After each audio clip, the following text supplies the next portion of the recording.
kasimba ijongi bun sin nga paya pam sin jonga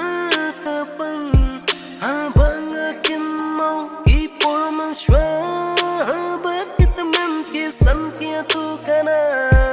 kano kacin don buram jong pan rela tangapai nanta kita kila kila Kamyo isyuk kasyuk suk syong sang ka im suk im kenjai hari kasih jongi kum tabaro ko parari ba i jongi dongin ya snok di to ai ka jin ik para kasih wan nom ya bishni Wanomnya tu para kasih Bai jongi Jaga jauh para kasih baru Imdeke bishni Yapat Radok Prasna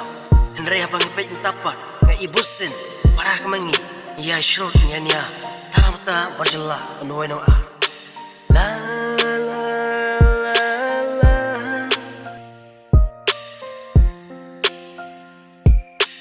Tanyala yoi hari kasih baik jungila Daksa tangki kelajak baki menderi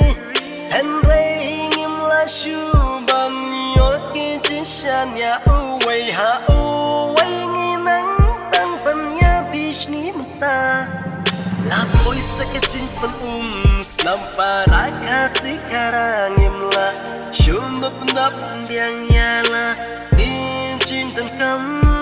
Bersin ikloy wan ban syum jinyim jongki Wai ka neka wanja Lamar latap tangki kelajai sudah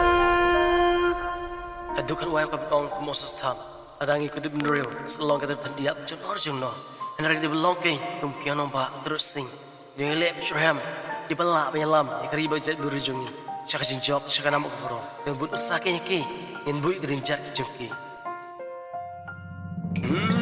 Tanya kuat bentong ya pipa ramba ijongi Tongin ya stoti no mentangin Sedang bankan di penriu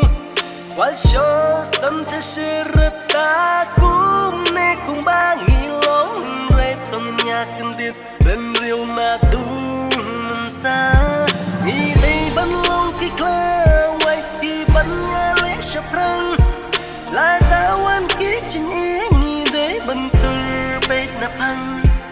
Ngem day ban syu sa din Kumne hakan ching long rojong